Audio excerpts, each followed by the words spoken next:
This news is funded by viewers like you. Please support our work at democracynow.org/give. This is Democracy Now!, democracynow.org, The War and Peace Report. I'm Amy Goodman.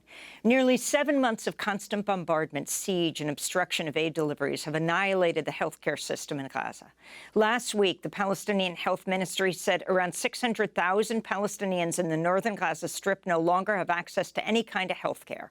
The World Health Organization has said that Israel is, quote, systematically dismantling the health system in Gaza. Save the Children's reported Israel's attacks on the healthcare sector in Gaza at the rate of 73 attacks per month are higher than in any other recent conflict in the world. Only 11 hospitals out of 36 hospitals in Gaza are partially functioning. In April, Gaza's largest hospital, Al-Shifa in Gaza City in the north, was completely destroyed following a 2-week siege by Israeli forces. Then Gaza's second largest hospital, Nasser Hospital, was also destroyed following another brutal siege by Israeli forces in Khan Younis after their withdrawals. Palestinians found hundreds of bodies buried in mass graves at both hospitals. Now the largest hospital remaining partially operating in Gaza is the European hospital in Khan Younis. Like so many other hospitals, it's also sheltering thousands of displaced Palestinians. We're joined now by 2 doctors just back from Gaza who volunteered at the European hospital. Dr. Ismail Mehr is an anesthesiologist and chair of the nonprofit Imana Medical Relief, which focuses on disaster relief. Dr. Mehr has participated in over 35 medical missions globally, has been to Gaza 5 times dating back to the 2008-2009 war. He's joining us from Cornell, New York.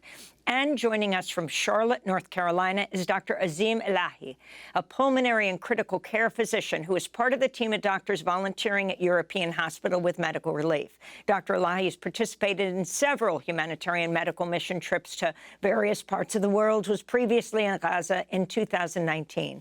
We welcome you both to Democracy Now! Dr. Mehr, let's begin with you. Describe what you saw. First of all, thank you, Amy, for having both of us, and describe what I saw. A very common question. Immediately when we entered in the morning, went to go to work, the first sight was all the amputees, the children, from children through the adults. Seeing the number of amputees, double amputees, with 30,000 people living outside or inside that hospital was our first sights, the first thing that we saw. And, my experience in Gaza, this was my 5th time there. I had never seen something like this, including my visits to Syria, Somalia, Sudan, and Yemen in the past, conflict zones, areas under tense, circumstances. I've never seen this number of amputees, destruction, and people just seeking refuge. It was an experience like no other. If you can tell us about a few cases and also talk about patients coming from other hospitals and what you heard about Nasser and Shifa, this horrifying report we got in the last week of mass graves discovered at both major hospitals. Yeah, you make a lot of friends as you travel back and forth to Gaza. I mean, people that I was deathly sick and worried about if they were still alive. And when I was at European Gaza Hospital, I ran into some of my friends. I saw them there. They had shifted down from the north, and they shared some of the horrors of Shifa Hospital. They shared that they were there when forces came in and some of the stories and what took place. And they shared with me the name, people that were friends of ours that have passed away, like Dr. Medet, the plastic surgeon who was killed, and Dr. Ahmed, the young plastic surgeon, and his mother were killed at Shifa, and their bodies were found there. They shared those stories with us, and we paused and we grieved, and then we got back to work. Patients, Yasin, 11-year-old boy, was a double amputee. He's 11 years old. I have children. Those watching have children, grandchildren, nieces and nephews. Imagine your 11-year-old family member losing both his legs. And now in Gaza, there were only 2 prosthetic centers that would help these, amputees throughout the Gaza Strip, and those no longer exist. And as you mentioned earlier, a systematic dismantling of healthcare. We saw it, we incurred it. Every night we would hear the bombings, the strikes, the drones, the artillery. And like clockwork, myself and Dr. Azeem and my other 2 colleagues, Dr. Shazia and Dr. Shark, would know it's time for us to get to the emergency department, and we would work long hours into the early morning hours, helping the local doctors at European Gaza Hospital try to save lives as mass casualties would come in. Some would be dead on arrival, some would die while we were working on them, and then others would be able to save. And as we started the show earlier about the recent bombing strike in Rafah, it brought back vivid memories, and I could recall myself and Azeem in that emergency department going through what takes place. And to follow up, yes, European Gaza Hospital is the only tertiary, only high-level hospital remaining. It is not a massively huge hospital like Shifa was or Nasser was.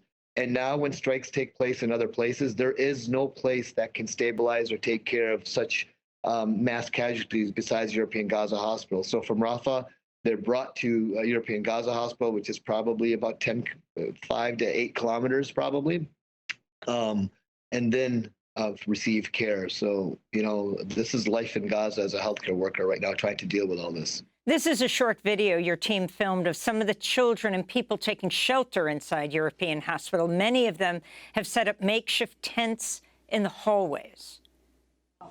Another day in EGH. Assalamu alaikum. How are you?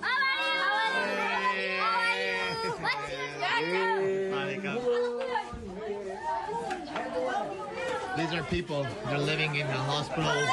Probably another 20,000 at least outside. Hey, how are you? So they've lost everything. They live in the hospitals. They're not patients. They make makeshifts on the side. There's people up on the stairs like this. This is life in Gaza. That's inside European Hospital. Dr. Azeem Elahi, if you can describe the atmosphere, not only the patients, but the people taking refuge, and then what people are dying of. You've got the airstrikes directly, but then you also have disease, and you have this imminent famine. Talk about that, Dr. Elahi. Amy, thank you for inviting us to share our experience. I was listening to that clip in my ears, and immediately a smile came on my face just because it took me back to those moments when we'd walk through the hallways. It's as equally happy as it is sad because these are displaced people who have arrived to the hospital for shelter, for electricity, for food, with broken families. When you sit down and actually interact with the people that you encounter in these corridors, you realize very quickly that the families are extended families, and they've been brought together because of injured family members or family members who have passed away as a result of the war. The corridors are lined, just like you see in that video, in every nook and cranny, every staircase, every space in the hospital where you're taking care of patients, where the radiologist is reviewing scans, is occupied by displaced persons. The situation there is dire because it does, in fact, interrupt medical care when you have this cohabitation of sterility and medical treatment with just life. And it's a truly amazing parody to see in real life, because you can hear in the video the amazement and the joy and the laughter that you can hear from the children's voices. But when they're tucked in behind those curtains, I can assure you that their life is very different than what their faces show. And the issue of disease and people weakened by hunger, in addition to the direct, the morbidity from direct strikes. The type of patients we would admit to the intensive care unit were oftentimes blast injury patients. I'm an adult critical care physician, and when I joined the European Gaza Hospital ICU, I realized majority of our patients were actually pediatric patients. More than 50% of the patients in that ICU were under the age of 16, mainly because they were involved that when these bombings and the bombardment occurs, they're typically in the evening when the family units are sleeping together, and the patients that would make it to the hospital are the lucky ones. And just as Dr. Mehr pointed out, many of them would arrive dead, and the few that were able to survive would end up in the ICU. The injuries we would see were trauma related. So they had brain injuries, subarachnoid hemorrhages, subdural hemorrhages, traumatic brain injuries. They required mechanical ventilation because they weren't able to breathe on their own. A lot of infections, especially if in the postoperative setting, when your nutrition is affected, and this is true in the US, in the UK, as it is anywhere else in the world. Every surgeon wants their patient to be as nourished as possible. And we know with clear-cut data that patients who are malnourished, who are higher risk of developing postoperative infections, postoperative morbidity. I want to put the same question to Dr. Ismail Mehr, the question of the injuries people are suffering either from direct air strike or from disease. Yeah, I mean, Azeem was just remarkable member of our team and was like he shared in the ICU. My role was, I was in the operating room as an anesthesiologist, but with our experience and our team's experience, we manned the ER quite often. And what I want to really share with the viewers in the world and my message is it's very sexy to look at the bombings, the strikes, and I share that. I'm being sarcastic, but, that's the world focuses on traumatic stuff. What we forget is a grandmother who died from a urinary tract infection. I had to do CPR on her and code her in the emergency department and then look at her son and say she died. He was like, she just had an infection because, as you shared earlier, excuse me, there's no healthcare system intact any longer. EGH is bursting at the seams. It's not bursting. It has bursted. And as you and I, when we get sick, or your child or grandchild or niece or nephew or aunt or uncle, you take them to the doctor. Gaza had a healthcare system in place, not always the most robust due to the embargo, but you could still go and see your doctor, get your glucose medicine. There was a gentleman, a mid-age gentleman, that we had to do an amputation on because he had been barefoot for months, got an infection, learned that he did not take his glucophage or metformin. Those of you who are diabetics or know those medicines, they're for managed sugar. He got gas gangrene of his foot, came in so late that we thought he was going to die that night, operated him on early in the morning. He died 6 hours later. What about the 20-year-old patient, I believe her name was Amna, who had fulminant liver failure from hepatitis A? Not even, hepatitis B and C are very severe forms of hepatitis. Hepatitis A is from unhygienic water and food, and she was dying in front of us in that emergency room. The mother who developed a blood clot in her leg because she's been immobile, living in a tent, and then she had a pulmonary embolism or a clot to her lung. Every day there were people we were declaring dead in that emergency room who were dying of simple, basic things that in Gaza could be treated. I have seen them treated in Gaza before in my experience, and there's no voice for those people. Yes, people are dying from the strikes every day, but the world is failing to see the implications of those who are the unaccounted for. As we continue with the two doctors just back from Gaza volunteering at European Hospital, Dr. Ismail Mehr, anesthesiologist, chair of the nonprofit Imana Medical Relief, which focuses on disaster relief. Dr. Mehr has participated in over 35 medical missions globally. He's been to Gaza 5 times, dating back to 2008 and 2009. And Dr. Azeem Elahi is with us from Charlotte, North Carolina, pulmonary critical care physician, who is just back also from European Hospital. Dr. Mehr, you've been in dozens of conflict zones around the world. How does Gaza compare? There's no comparison. You say you've seen, in a long career that when you've seen everything, you know your career is complete. And I thought at one point that I've seen everything, and when I walked into Gaza, I'm not even close. I can compare it to Gaza 2008, 2009, to 2022, 2023. I had the opportunity to go to Deir Bala. It's a little bit north of Khan Younis, and I had to drive through Khan Younis to deliver supplies and medications that we had for different hospitals. And as far as I could see, it looked like Armageddon. There was not a single building, single structure, single gas station, single hospital, single school, single university that remained standing. And then the despair and the that you see around you at European Gaza Hospital, I can't do justice to describe it. I just, maybe Azeem can or someone else can. You can't describe it. I want to go to one of the people you met at European hospitals. You were just describing, Rafat Badwan, describing what he and his relatives were sleeping, targeted by an Israeli strike. His son survived, but severely injured. My brother and his wife and his all children, 2 daughters and 1 son, are killed. استشهدوا إن شاء الله رب العالمين. Also, my sister's son are killed by them. We don't do anything. حسبنا الله ونعم الوكيل.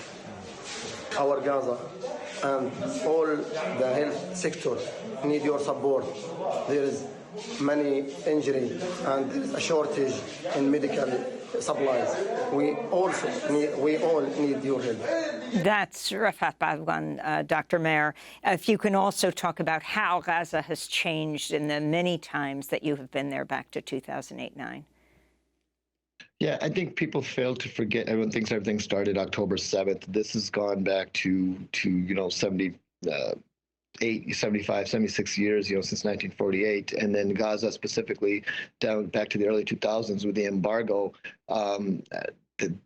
The healthcare system has been always in a noose, and that noose tightens at times when there's conflict, or it loosens up, but it remains around the neck of the healthcare system. And right now, that noose has completely just hung the healthcare system. I mean, people say partially. People use words as it's semi-functional or remaining hospitals. Yes, there's structures, and there's amazing colleagues and brothers and sisters from healthcare that are doing an amazing job. But a functional healthcare system to save lives is been extinguished. It's I can't describe what the situation is there. And that gentleman, Mr. Radwan, he's a pharmacist, and I remember that night vividly, and I'm sure Azeem does as well. It was multiple casualties came in: children with depressed skull fractures, mothers. Some of them were his family members, others were just his neighbors. And luckily, our team was there from Imana and Heal Palestine. Partnered with Heal Palestine in this mission, and we were able to work along and help save some lives that night. But what hurts me is that every day this is happening, and every day there are innocent people losing their lives. Dr. Elahi, I wanted to get your final comment and your message as you come back to your practice in Charlotte, North Carolina, how this has changed you and what you'll be telling the medical community here. I will say from 2019's experience and our current experience just now, what you'll realize from the people in Gaza is they just want the world to know and understand what they're going through. You heard it in this gentleman's voice that he's just expressing a plea to the world to provide help to the people of Gaza, see what's happening there. And when I come back to the comfort of my home and the comfort of my family and the comfort of a modern healthcare system, it is really difficult to understand what's happening. I think we just have to open our eyes, share with the world what's happening there, and open our hearts for them. Dr. Azeem Elahi and Dr. Ismail Mehr back from volunteering Gaza's European Hospital with the Amana Medical Relief Team. That does it for our show. A happy early birthday to Dennis Moynihan. Democracy Now! Produced with a remarkable team. I thank them all. I'm Amy Goodman. Thanks so much for joining us. Democracy Now! Is funded by viewers like you. Please give today at democracynow.org/give.